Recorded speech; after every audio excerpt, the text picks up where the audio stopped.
Hey, what's up, everybody? Mike Frieder from On Call Computer Solutions. I hope you're doing well today.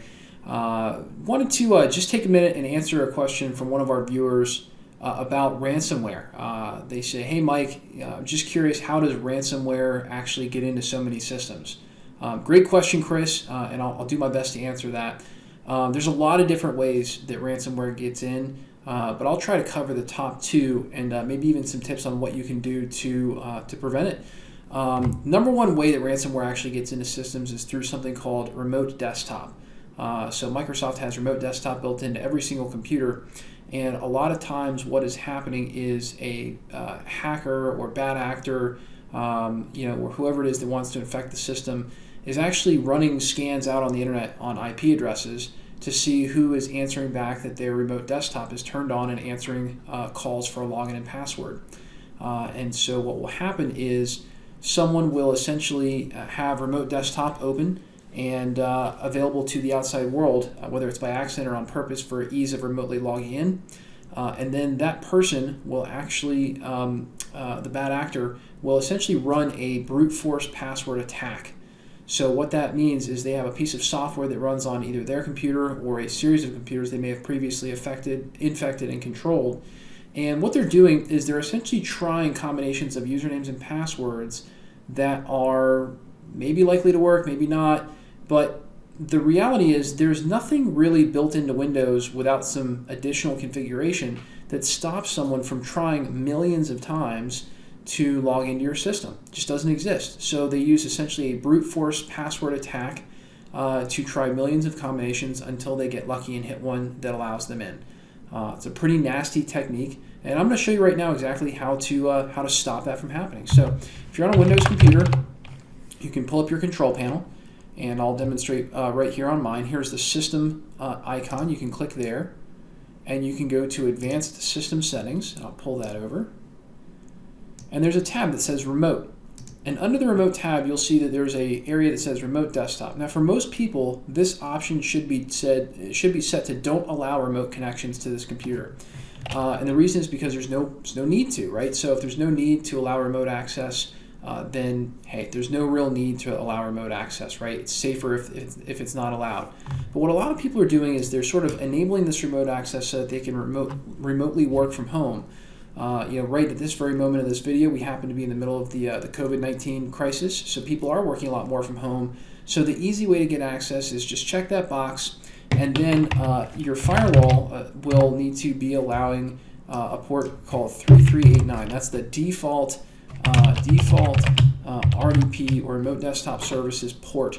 And they'll allow that through their router, and that allows them to essentially log in from anywhere. Now the problem is if you can log in from anywhere, that means so can anybody else. And that's really where a lot of people go wrong, is they don't realize the dangers that go along with this, and they don't realize just how easy it is to find one of these brute force password cracking tools that are out there and available.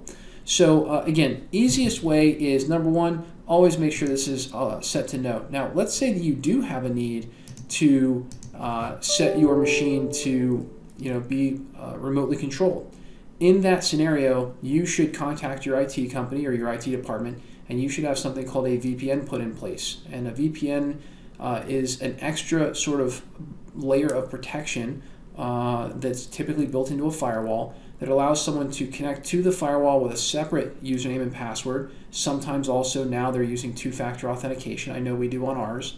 And basically making it so that someone can't just continuously brute force try these combinations of usernames and passwords that perhaps maybe they find on the internet or have a library of. And so just to give you an idea of how easy it is, if we already know what the username is, right, it might be copier, right, because everybody's got a copier or a scanner at their office. The username might be copier, and somebody may have given that good full administrator privileges so they can send copies to various computers around your network. Very, very common.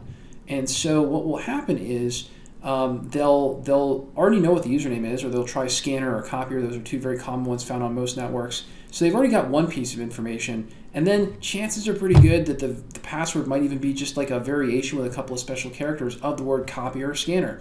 There's the old joke that the most common password is password. That hasn't changed, even with all the advocacy out there for complex passwords. So Ultimately what's happening is they're using techniques like that to figure out possible password and username combinations.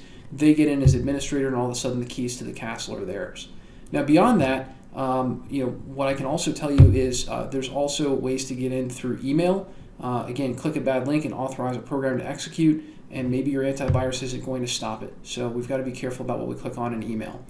Those are definitely the two biggest ways that bad actors are able to get into systems and infect with ransomware, and especially while we're doing these a lot of remote access work from home scenarios, attacks are on the rise. So definitely be careful if you're remotely accessing things. Make sure you've asked your IT department, or if you don't have an IT department, use an outsourced IT provider, ask them. Of course, if you have nobody to ask or you're a current client of ours, give us a call here at On Call Computer Solutions. We'll put our contact information at the bottom here. And stay safe out there. Ransomware is real, and we don't want you to get infected because it's a big mess when you do. And those are the two most common ways that people do get infected. Thanks so much for watching, and we'll talk to you soon.